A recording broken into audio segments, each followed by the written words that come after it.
Bismillahirrahmanirrahim. Assalamualaikum warahmatullahi wabarakatuh. Siswa-siswiku di kelas 6A dan B SDN Cunyoso 01. Semoga kalian semua diberikan kesehatan oleh Allah Subhanahu wa taala.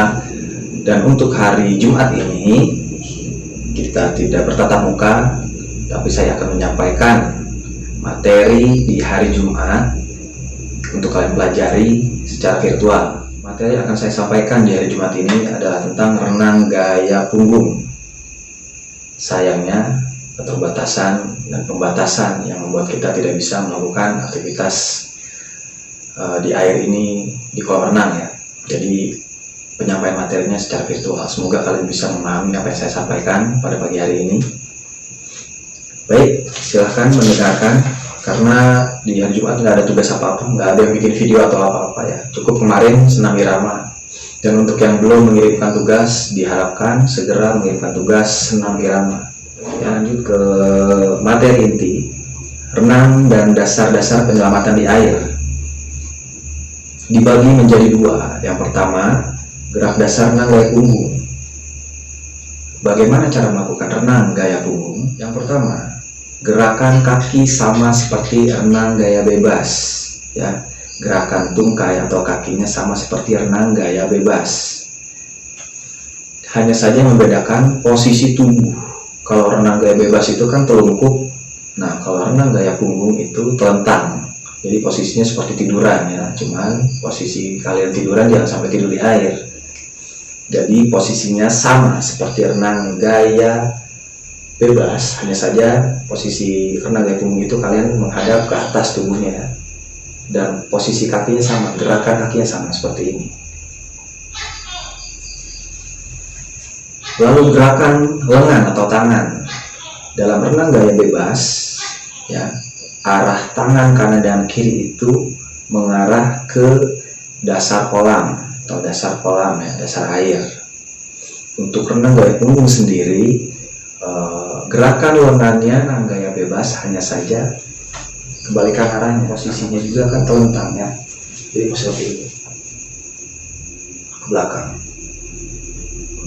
bergantian, kanan dan kiri bergantian. Untuk lebih jelasnya, kalau misalkan kalian ada kuota atau ada wifi di rumah, silahkan browsing di YouTube contoh renang gaya punggung seperti apa, dasar-dasar renang gaya punggung seperti apa. Lanjut ke posisi tubuh, tadi gerakan kaki, gerakan lengan, dan sekarang posisi tubuh. Seperti yang sudah saya katakan di awal, dalam renang gaya punggung itu sendiri, posisi tubuhnya telentang, kebalikannya dari renang gaya bebas. Ya. Pengambilan pas dalam renang gaya punggung itu tidak terlalu sulit, karena posisi hidung kita ada di atas air, ya, di atas air. Yang jadi permasalahan dalam renang gaya punggung adalah keseimbangan tubuh kalian saat melakukan renang gaya punggung. Dulu saya saat belajar renang gaya punggung, pasti kedua telinga ini kemasukan air. Bagaimana caranya supaya telinga kita nggak kemasukan air? Kalian bisa beli alat penutup telinga supaya kalian lebih fokus melakukan gerakan renang gaya punggung. Dalam renang itu sendiri, hanya ketenangan yang bisa membuat kalian lancar dalam berlatih tanpa ada rasa takut sama sekali. Yang terakhir, kombinasi gerakan lengan dan kaki.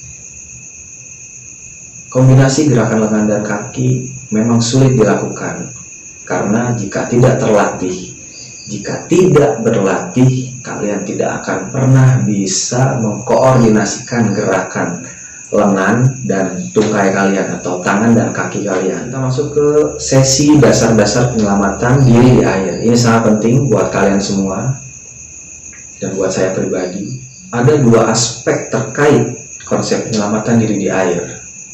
Pertama, penyelamatan diri secara mandiri. Kedua, penyelamatan diri dengan bantuan orang lain. Usahakanlah kalau emang nggak mau kejadian apa-apa di kolam, jangan iseng di kolamnya, jangan dorong-dorongan di pinggir kolam. Temannya lagi makan di pinggir kolam didorong, temannya lagi mau masuk ke kolam, kalian tendang pantatnya. Jangan lakukan hal-hal yang sekiranya membahayakan orang lain dan juga diri kita sendiri. Ada beberapa upaya untuk mencegah kecelakaan pada saat berenang. Yang pertama, lakukan pemanasan terlebih dahulu sebelum masuk ke kolam renang, mulai dari kepala sampai ujung kaki. Yang kedua, hindari lari-lari di sekitar kolam, karena biasanya pinggiran-pinggiran kolam itu licin ya. Kalau misalkan pengelola kolam renangnya itu nggak rajin bersihin kolam, itu pasti licin pinggiran-pinggiran kolamnya. Terus kondisi kolam dan airnya juga pun berlumut ya. Poin ketiga, hindari bercanda yang berlebihan ya, seperti yang saya tadi katakan, jangan kebanyakan bercanda deh kalau di kolam ya, karena resikonya terlalu besar kalau sampai bercanda di kolam. Sebenarnya bercanda dimanapun, kalau misalkan kalian berlebihan pasti akan merugikan diri kita sendiri dan orang lain. Yang keempat, gunakan perlengkapan renang. Nah, ini yang harus kalian usahakan ya. Jangan sampai kalian berenang pakai baju olahraga, atau kalian berenang pakai celana sekolah merah, atau kalian berenang pakai kemeja. Disesuaikan dengan tepat. Usahakan kalau emang benar-benar nggak punya setelan renang yang dari atas sampai kaki, bisa kalian menggunakan kolor bola khusus untuk anak laki-laki. Kalau misalkan emang nggak mau deh beli setelan-setelan karena biayanya juga mahal kan.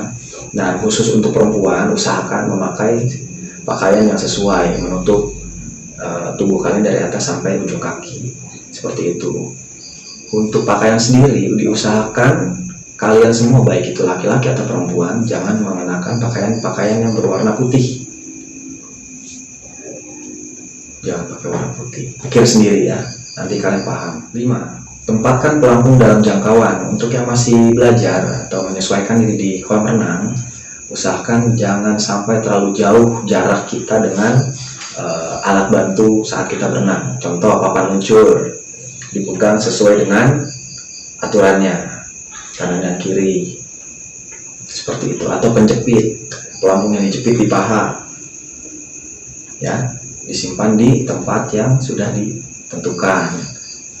Kalau di tangan kanan kiri, diusahakan kondisi pelampungnya itu dalam keadaan mengembang, jangan sampai bocor karena berisiko tinggi. Kalau misalkan kalian tiba-tiba ada di kolam yang dalam, kedalaman 2 meter, kan bahaya.